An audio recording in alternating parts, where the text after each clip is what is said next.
Pozdrav ekipa, Mr. Cross sa vama u jednom tutorialu. Naime, u zadnje vrijeme me jako puno ljudi pita gdje su mi to posade iz mojih tenkova, jer imam jako puno tenkova u garaži koji nemaju posade, kao što vidite crew incomplete. Jednostavno puno mi ljudi me pita kako to i koje ja to stvari radim, kakve to čarolije radim, pa da svaki tank ima svoju posadu, a toliko tenkova piše crew incomplete, odnosno fali posada. Pa ću danas ukratko da pokušam da vam objasnim, neću pokušati da vam objasnim, nego ću vam objasniti, a na vama je da pokušate shvatiti kako se to radi. Naime, o čemu se to radi? Znači imate premium tenkove koji zarađuju kredite, imate premium tenkove koji su specijalni, znači koji ne zarađuju kredite, ali imaju tu titulu premiuma i samim time posadu možete koristiti na njega bez ikakve kazne i pretreniranja i tako dalje. Šta to znači? Evo, sad ćemo prvo vratiti na sve nacije da vam objasnim malo te stvari. Znači, premium tenkovi su tenkovi koji kupite za gold, o tome ne trebam puno pričati, mislim da to svi znate. A specijalni tenkovi su tenkovi kao T28 koncept, kao, idemo dalje, objekt 260, objekt 907, VK 7201K, T55A.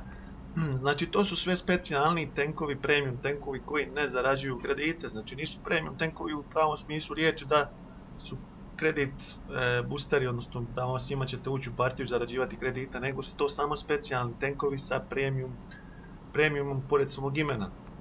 Šta to znači? To znači da jednostavno posade možete koristiti sa drugih tenkova na te tenkove ako su ista nacija i ista kategorija vozila. Znači ako je njemački medium Leopard 1, možete bez ikakve kazne koristiti posadu u T55A zato što je on premium, ili u Panther 88 zato što je on premium.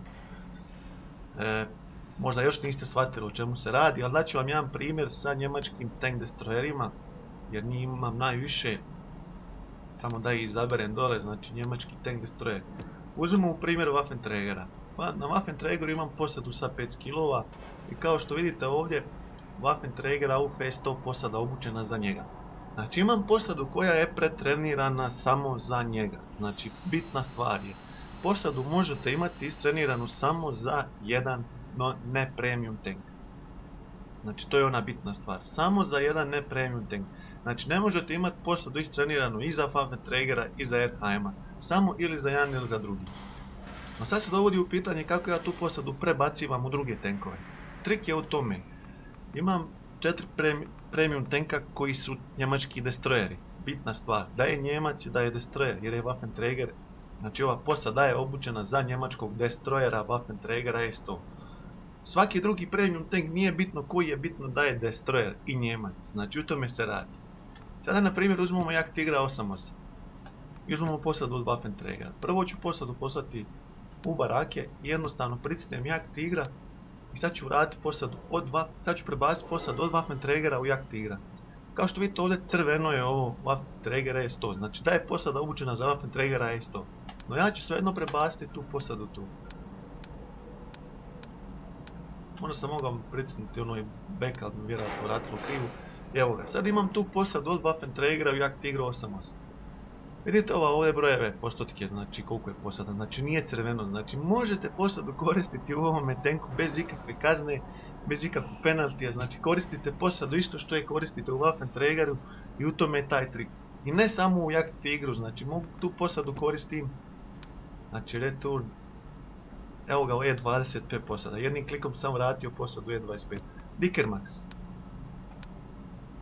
Evo posade u Dickermaxu, znači jednostavno je prebacivan. Kao što vidite sad ovdje sad mi piše Waffenträger da fali Jak Tigra, ali jednostavno u Dickermaxu. Uzmemo Stuga 4 na primjer.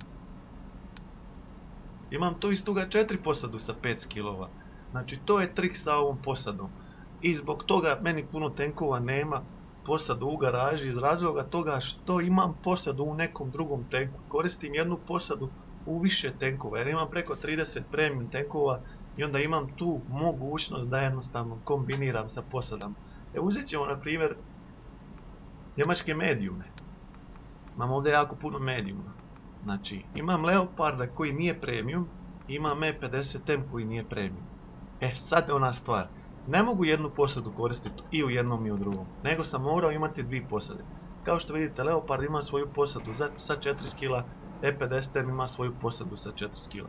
Sad se pitate zašto ne koristim jednu posadu? Pa ona stvar koju sam rekao u početku, jednu posadu možete imati pretreniranu samo za jedan ne premium tank.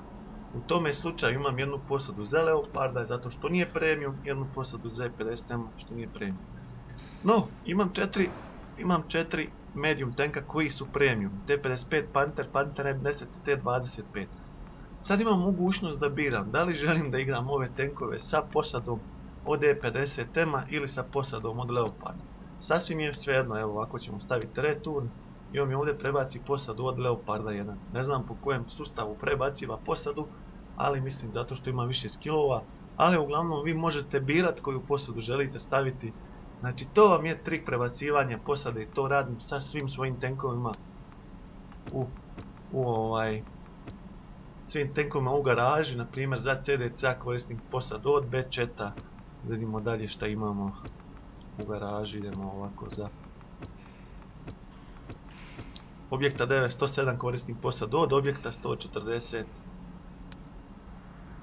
Znači jednostavno to su vam ti trikovi sa posadom. Vrlo je jednostavno, samo nekim ljudima možda malo komplicirano za skužiti, ali sve se u svemu na kraju shvati sa malim tim igranjem, sa posadama, samo par da ne raspustite posadu. Dešavalo se to nekim ljudima s puno skillova, to je najgora stvar koju možete napraviti, ali Wargaming je i to sredio, tako da vas jednostavno pita da li prije samo ste znali kliknuti ono ovdje posada, nema smisla da vrat sad morate upisati one postotke, šta ja znam šta već. Evo na primjer posada u objektu 260 nije iz IS-7, znači jednostavno posada obučena za IS-7, premda IS-7 nemam, ali koristim tu posadu koristim isto u IS-6, evo kad pritisnem vratim, znači iz IS-7, znači to su moji premium tankovi kojima koristim posadu. Znači na neke tankove koristim jednu posadu, na 5-6 tankova i o tome se radi, tako da jednostavno svi moji tankovi u garaži imaju posadu. I to je onaj glavni trik o čemu se radi sa prebacivanjem posade. Još jedna stvar koju da vam kažem vezano za posadu jeste ta da ako imate posadu za njemačkog tank destroyera, tu posadu možete koristiti za bilo kojeg drugog njemačkog tanka. Sad ima i tu jedan trik. Znači posadu možete koristiti za bilo koju kategoriju tanka iste nacije, znači to je trik. Znači mora biti nacija. Ako je Njemačka, njemačku posadu možete koristiti u bilo kojem drugom tanku. No stvar je ta da jednostavno tu vas već Wargaming uzima, znači ili za golde ili za kredite, jednostavno tu se javljaju ti penalty bodovi ili ti jednostavno kazne za pretreniravanje posada. Evo uzmemo ovu primjer, evo SUA 100Y, znači ovdje imam posadu od objekta 260 koji je heavy tank i kao što vidite sada je ova oznaka ovdje crvena, znači jednostavno ova posada je obučena, bez obzira što je SU 100Y premium tank, ali ova posada je obučena za heavy tank, 260 je heavy tank i znači ne paše mi posada. Kako da mi ovo postane svjetlo? Sad ću vam pokazati u ovom smislu, jednostavno idete na samu posadu, personal file, idete training ovdje, znači training, imate sad ovdje gore kategorije vozila. Znači imate lake tankove, imate medium tankove, imate heavy tankove, imate tank destroyere i artiljeriju. Pošto je SU 100Y tank destroyer, pritisnete na ikonicu tank destroyera i ovdje nađete za koji tank želite preobučiti tu posadu. Uzmete evo primjer da želite ovu posadu objekta 260 koji je heavy tank preobučiti u tank destroyera. Imate ovdje opciju da birate za golde, znači da vam bude 100% i da se odmah skill može puniti. Imate ovdje za 20.000 kredita, znači ovo je samo za jednog člana, znači baci vas na 80%, treba vam neki 40-50 borbi da dođete do 100%, da igrate sa tim tankom. Znači u nekim situacijama ako ima golda isplati se pretrenirati za golda, ako želite stalno tu posadu imati, imate besplatno, ali je 60% i to je užasno puno partija, vam treba 70-80 partija da dignete na 100%, što možda nekome nije puno, a meni osobno jeste, ali na vama je da tu birate, znači pritisnut ćemo evo na 80% čisto da vam pokažem. I sada ovdje imamo posadu na 80%, pošto ja koristim ovdje ventilaciju, i šta ja znam šta još. Znači tu je se posada digla na 104, ona ide do 120%, ja mislim to je ekvivalent 80% prema 100. Znači sad posada više nije crvena, znači sad imam posadu za destroyera. Znači sa heavy-a ruskog sam pretrenirao posadu na ruskog destroyera, znači to je trik, ali ovdje već dolaze penalty bodovi ili ti kazne za plaćanje. Kao što ste vidjeli, dao sam 20.000 kredita da obučim jednoga člana, pošto ova ima 6 članova, to bi vam bilo 120.000 kredita za posadu ako ćete na 80%, ili ti ga 1200 golda ako ćete sa goldom pretrenirati, što i nije malo. Eto, to sam još želio da kažem. Znači posadu možete koristiti besplatno iz premiuma, iz nekog tenka u premium ako su ista kategorija, ista nacija, a možete koristiti posadu iste nacije u drugu kategoriju tenka, ali već tu vam naplaćuju kazne. Tako da to bi bilo to. Ja se nadam da sam vam pomogao koliko toliko s ovim reviewom.